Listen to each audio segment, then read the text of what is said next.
Rising Threat, Volume 1, by Nathaniel of Sunderland, Volume 1 in the series of books about Thalmor. The following is the account of Nathaniel of Sunderland, an Altmer refugee from Somerset, Isle, who came to Cyrodiil in the early years of the Fourth Era. According to Nathaniel, he did not flee the aftermath of the Oblivion Crisis in Somerset.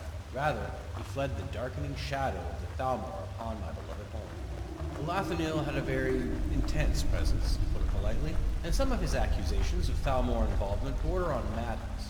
This may be why his fervent warnings and outspoken criticisms of the Thalmor and the Aldmeri Dominion went unheeded, but history has at least partially vindicated Nathaniel's claims.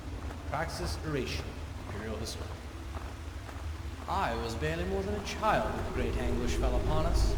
The very air was torn asunder, leaving gaping, infected wounds that spewed Daedra from the bowels of the river. Many flocked to the shores, seeking escape from Dagon's murderous host, but the seas betrayed our people, raising up to smash our ships and our ports, leaving us to fates so vile and wicked that death would seem a mercy.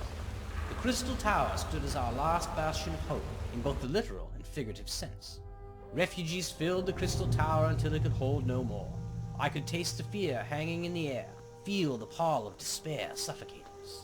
We would see the Daedra moving through the trees in the distance, but they did not come. Days passed, and still the Daedra would not approach within arrow shot of the battlements. Hope began to grow. They fear us, some would say. Even a Daedra knows not to trifle with the wisdom and magics of the crystal-like law.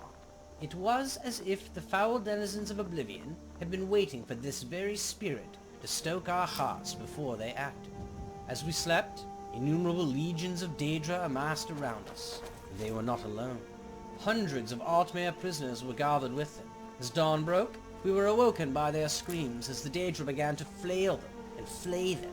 We watched in abject horror as our kinfolk were defiled completely, carved up and eaten alive, impaled on their depraved war machines, and worried apart as meals for their profane beasts.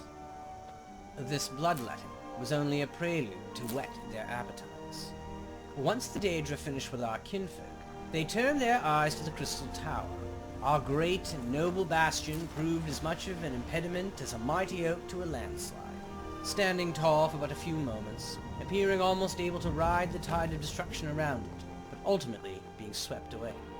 Our exalted wizards decimated the fields, roasting them by the dozens. Archers were finding the narrowest of chinks in their Daedric armor at over 100 paces, felling their captains and commanders. The might and skillfulness of our heroic defenders was astonishing to behold, but it was not enough. The Daedra clambered over the corpses of their cohort. They marched headlong into death and destruction that would make the mightiest armies in all of Tamriel quake with fear.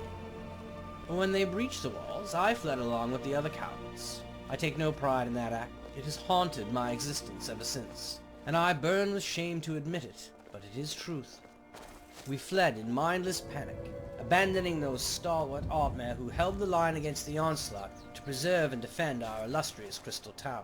We raced through cleverly concealed passageways and emerged well away from the chaos that had descended upon the tower. That is when it happened. It started like a gust rustling through the leaves of a dense forest, but the sound did not taper off. It rose into a roar as the very ground on which I stood began to shudder. I turned to look, and the world held its breath.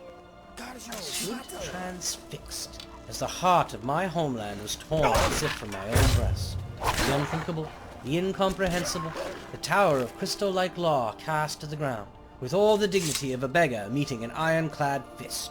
In eternity I watched, trying to reconcile what I knew with what I saw. Sobs racked my chest, and weeping filled the air around me as the spell loosened its hold and I realized where I was. There were scores of other refugees mesmerized by the horror that had likewise ensorcelled me. "Go!" I croaked out, as my heart, the heart of my land, shattered. No one moved, not even me.